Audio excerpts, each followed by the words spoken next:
Hi everyone, कैसे हैं आप सब। उम्मीद करती हूँ सभी बहुत हष्ट पुष्ट होंगे, मस्त होंगे, व्यस्त होंगे, खुश होंगे। माता रानी के नवरात्रे चल रहे हैं तो सभी पे माता रानी की कृपा भी होगी। और आज मैं जा रही हूँ अपनी कुल देवी माँ के मंदिर। पूरे 13 साल बाद मैं अपनी माता रानी के पास जा पा रही हूँ। हर बार प्लानिंग कर कर के रह जाती हूँ मगर नहीं जा पा रही।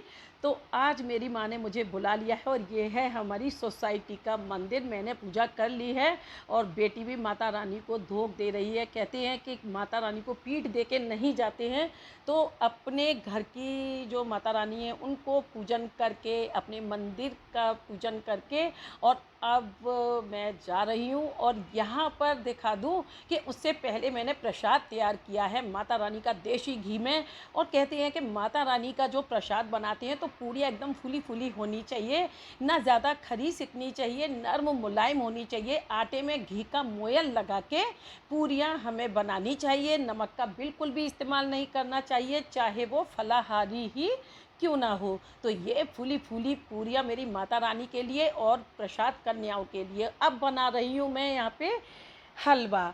तो सूजी का हलवा बना रही हूँ। रेशियो लिया है मैंने यहाँ पे रखा है, 1 कटोरी सूजी होनी चाहिए, 1 ही कटोरी चीनी होनी चाहिए। इस तरीके से ना हलवाई लोग बनाते हैं भंडारे वाला हलवा।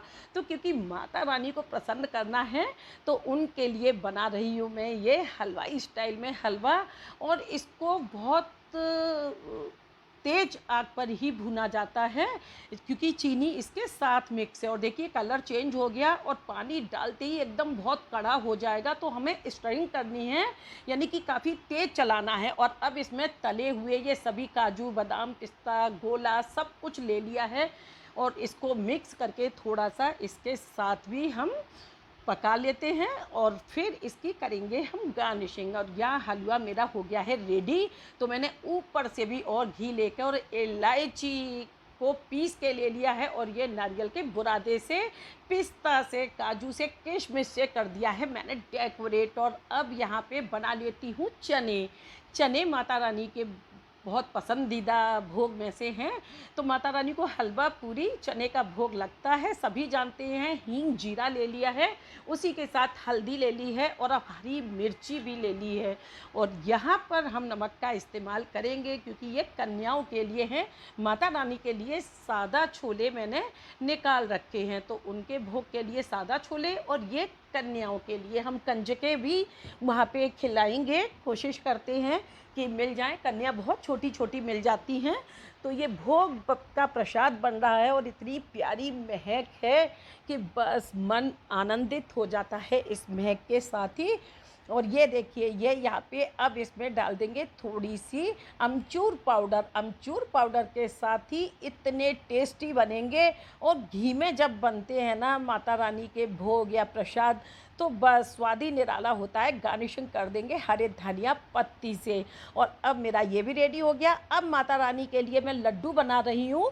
तो आटे के लड्डू बनाते हैं तो उसके लिए मैं यहाँ पर एक बिल्कुल मेरी इजाद की हुई रेसिपी है, बना के ट्राई ज़रूर करके देखिएगा। तोड़ के टुकड़े इसको हमें मिक्सर के जार में लेके पीस लेना है अच्छे से। तो ये देखिए पिस चुका है। और अब देखिए इसको, ये मेरी नानी जी के स्टाइल में बना रही हूँ मैं आज। और यहाँ पे मैंने बूरा ले लिया है और नारियल का बुरादा, इलायची पाउडर और इसी के साथ अब इसमें कर दूंगी थोड़ा और घी ऐड।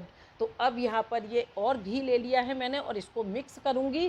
देखती हूँ ज़्यादा गीला ना हो जाए। और मेरा मन था कि माता रानी को बेसन के लड्डू भी बनाऊं, लेकिन ये पॉसिबल नहीं हो पाया। मेरे पास सिर्फ़ और सिर्फ 2 घंटे का टाइम मुश्किल से है जिसमें मुझे पूरी तैयारी करनी है। और ये देखिए यहाँ पे ये थोड़े से गीले लग रहे हैं। तो अब मैं फटाफट से क्या करूँगी कि भुना हुआ चना है मेरे पास, इसको मैंने पीस लिया है और इसको भी ऐड कर दूंगी। तो मेरी ये मनोकामना भी पूर्ण हो गई कि माता रानी को बेसन के लड्डू भी मैं यहाँ पे दे पा रही हूँ। तो यहाँ पे 2 in 1 रेसिपी हो गई मेरी। आटा भी हो गया इसमें और बेसन भी मिक्स हो गया। बहुत ही टेस्टी बनते हैं ये लड्डू। और इसमें मैं 1 और सीक्रेट माता रानी का मेवा लूँगी और ये फटाफट से बांध लिए मैंने लड्डू। बहुत थोड़े थोड़े मैंने बनाए हैं, 5-7 लोगों के लिए आराम से ये प्रसाद हो जाना है, माता रानी का भोग लग जाना है। इसको मैंने अखरोट से सजाया है, हर मेवा माता रानी को मुझे खिलाना है, हर चीज़ माता रानी के भोग में ज़्यादा से ज़्यादा लगानी है। उम्मीद करती हूँ ये आपको बहुत पसंद आएगी। पसंद आए तो लाइक कीजिए, कमेंट्स कीजिए, शेयर कीजिए फ्रेंड्स, फैमिली एंड रिलेटिव्स के साथ।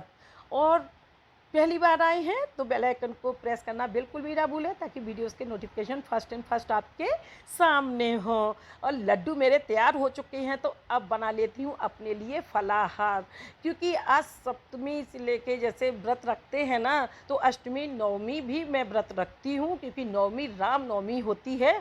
तो यहाँ मैंने सिंघाड़ी को पहले कूट लिया है छोटे छोटे टुकड़ों में, अब उसको पीस लिया है और अब यहाँ पे इसको छान लूँगी।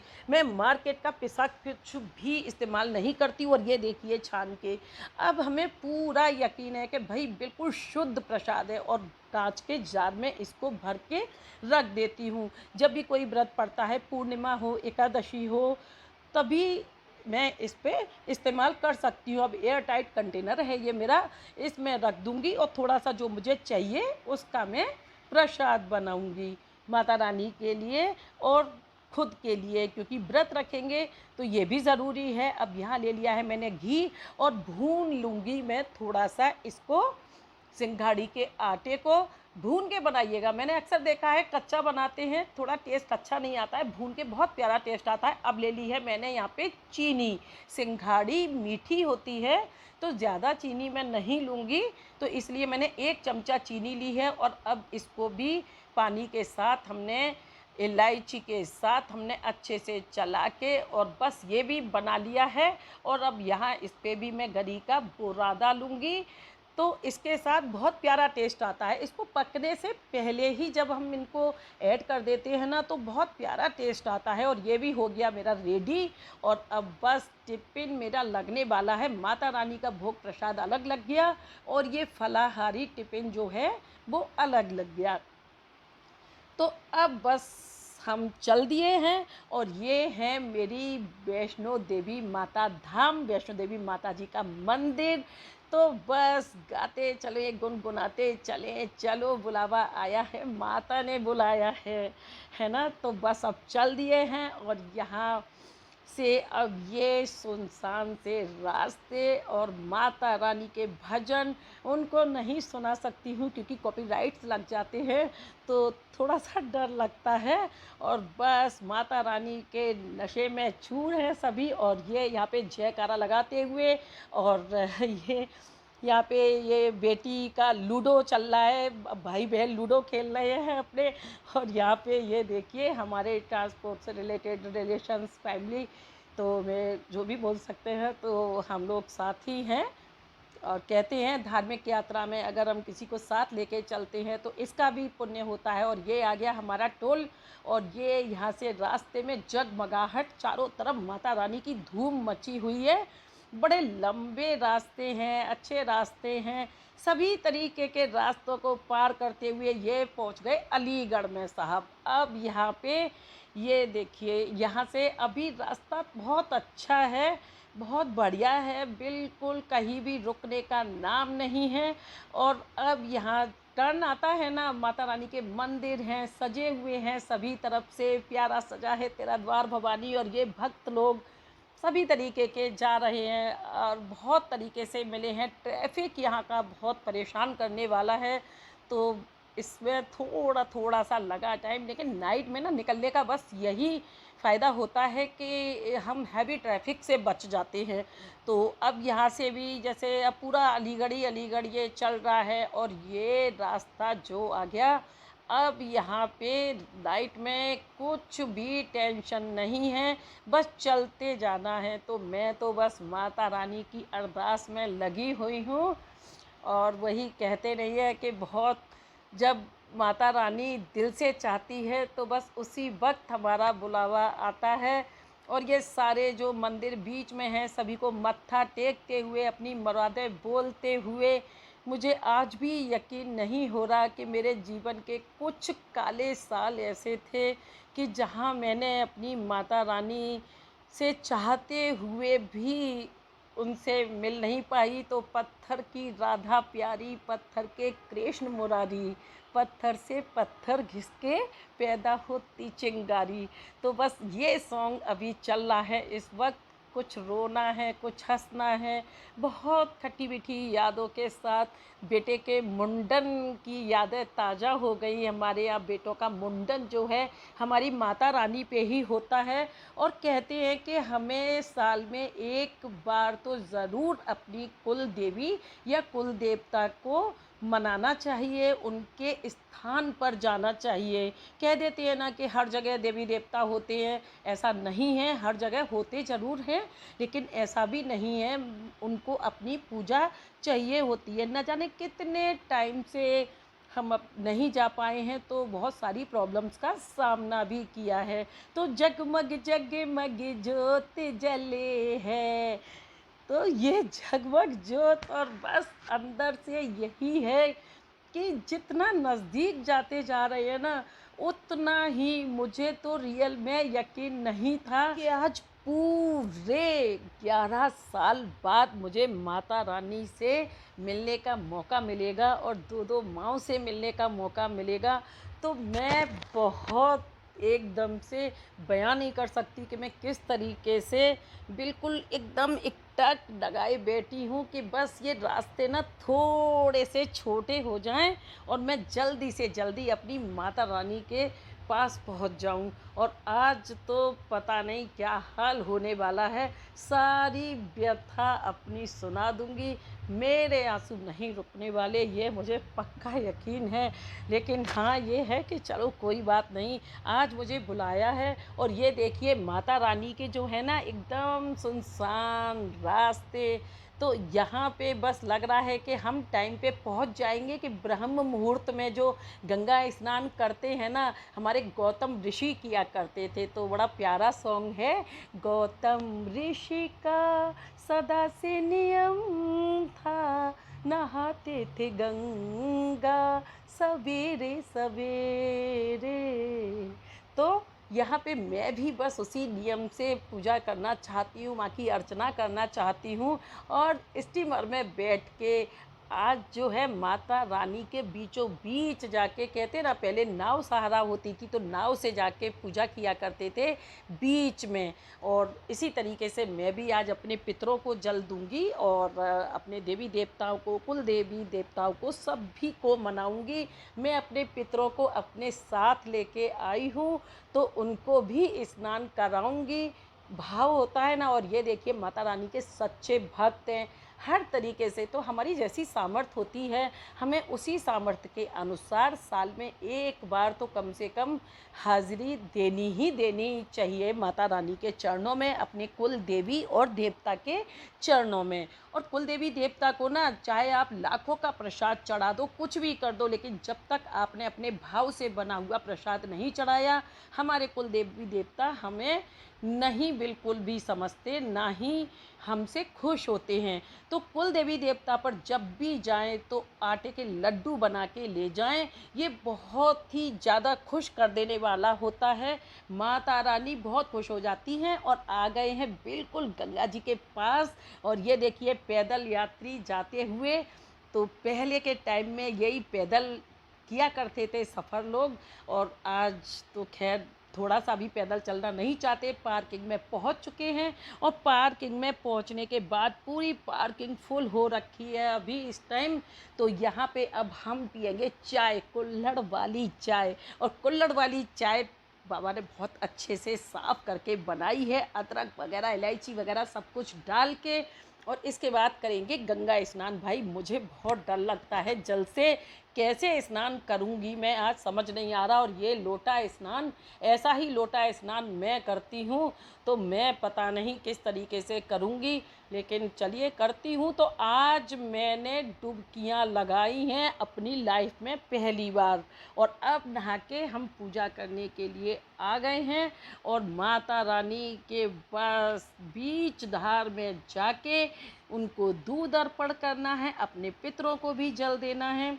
मैं चलती हुई हवा में छम छम, हमारे संग संग चली गंगा की लहरें। तो माता रानी को दूध अर्पण कर दिया। और ये आ गया दीपक। दीपक है, धूप है, दीप से सभी से पूजन कर लिया है। और बस फूल नहीं है तो श्रद्धा सुमन है मेरे पास, श्रद्धा सुमन है मेरे पास। माता रानी सब समझती हैं। बस आपके मन में ये भाव हो कि माता रानी बस जो भी है आप उसको स्वीकार करना। हम तो मूर्ख हैं, अज्ञानी हैं, बस आप हमारी पूजा स्वीकार करो और आपका दिल सच्चा है तो माता रानी बहुत खुश होती हैं। आज माता रानी को सूक्ष्म रूप में मैं अपनी गोदी में बिठा के उनको अपने घर भी ले जाऊंगी। तो यहाँ माता रानी मेरी बस पूजन कर लिया है मैंने। और अब अपने नाम का भी थोड़ा सा चढ़ा देती हूँ दूध माता रानी को। और माता रानी से क्षमा याचना कर लेती हूँ। अब पितरों को जल दे देती हूँ, यहाँ पे देवी देवताओं को भी दे देती हूँ, सूर्य भगवान को भी दे देती हूँ। तो बस जल्दी जल्दी में बस बहुत ज़्यादा पूजा करनी है। और मेरी वॉच का हो गया आज कल्याण, बस वॉच को पहुँचना ही पड़ेगा। लेकिन कोई नहीं, माता रानी है। और ये देखिए कि राम तेरी गंगा मैली हो गई, पापियों के पाप धोते धोते। कितना पावन पानी था, लेकिन कितना इसमें केमिकल से पता नहीं क्या क्या करके हम लोगों ने माता रानी को ऐसा कर दिया है, बड़ा कष्ट होता है। और ये यहाँ पे देखिए अब जाने लगे हैं हम यहाँ। सूरज भी किरणों की माला ले आया, कुदरत ने धरती का आंगन सजाया। हो करके तेरे दर्शन झूमे धरती पवन, सननन गाए पवन सभी तुझ में मगन। तन मन में भक्ति ज्योत तेरी हो माता जलती रही। तो यहाँ बस माता रानी के लिए जा रहे हैं। और अब बस वापस आ गए हैं घर पे। और वृंदावन भी गए थे, नई सेंगरी भी गए थे, चौडरे वाली माता भी गए थे। तो उन सभी का वीडियो भी मैं यहाँ पे दूंगी, क्योंकि एक वीडियो में सभी कुछ नहीं दिखा सकती। तो इसलिए मैंने शॉर्ट वीडियो बनाए हैं ये। और उम्मीद करती हूँ कि आप लोगों को ज़रूर पसंद आए होंगे। आज श्री राम जन्मोत्सव है, मेरे मर्यादा पुरुषोत्तम श्री रामचंद्र क्षत्रियों के सम्राट राजा रामचंद्र जी के जन्म दिवस की आप सभी को ढेरों ढेरों शुभकामनाएं। तो देखिए राम जी ने हमें बहुत सीख दी है, हमें उन्हीं सीख पे थोड़ा सा भी अगर हम उनका अनुसरण कर लेंगे तो अपने जीवन को बड़ा सुखी बना लेंगे। तो थैंक्स फॉर वॉचिंग।